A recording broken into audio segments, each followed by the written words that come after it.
Well, another season of March Madness just ended, and to be honest, I feel like this year was kind of mid. And that might be because my bracket was completely buns this year, but I also think that's because there were just not a whole lot of upsets, and the Final Four was all 1 seeds, which to me is really boring. Although I do like that Florida won. I think they're a pretty cool winner, and I'm always going to root for an SEC school. So this year for my bracket, I really wanted to be a little bit more analytical than past years, and of course that means that I have one of the worst brackets that I've ever had. To start off the festivities, Creighton continued their annual tradition of ruining my bracket in the very first round.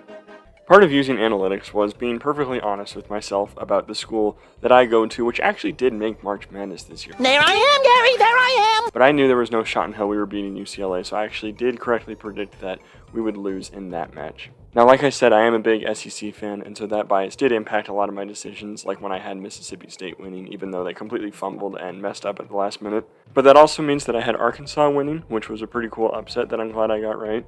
Amazingly, one SEC school that I didn't have winning was Ole Miss, because I thought for sure that UNC would win after all that talk about how much they deserved it and how much they thought they were going to get snubbed, and then they were out in the first round. Now, moving on to some of the more heartbreaking losses, I had analyzed Vanderbilt all season, and I was confident that they would at least win that first round, and I wanted so badly for them to win so that I could at least get one cool upset right, but even that didn't happen. I should just kill myself to wake up, right?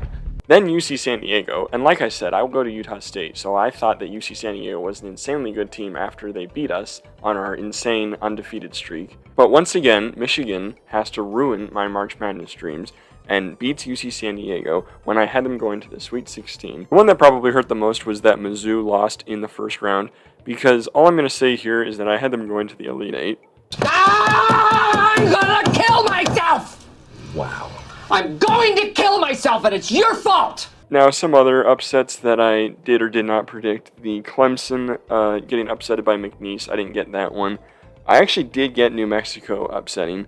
And then one upset that I predicted that I kind of figured wouldn't happen is that I had Troy beating Kentucky, and I just assumed that Kentucky was going to shit the bed for the 4th year in a row.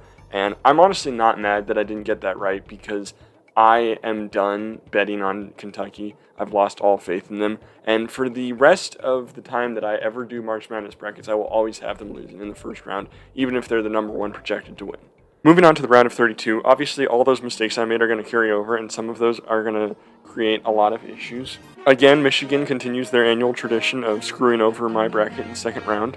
The Ole Miss upset was not something that I predicted, but I was pretty okay with that, to be honest. And then the Arkansas upset over St. John's actually had no effect on me because I had Mizzou winning that match anyway. So it was fun to see a 10 seed beat a 2 seed, because that was honestly the biggest upset we saw in the entire tournament. I actually did have BYU on their upset, and I feel like that was kind of funny because a lot of my friends were thinking that BYU was going to make it pretty far, and we all reluctantly put them in like the Sweet 16 or something. And I say reluctantly because Utah State has this sort of relationship with BYU where we think they're our number 1 rivals, and in return they don't care about us at all and never think about us. Now the Sweet 16 was mostly chalk. It was all kind of boring, so there's not really anything interesting there. I honestly actually got a lot correct here because a lot of those silly upsets that I had predicted sort of smoothed out by the end of the 32 round.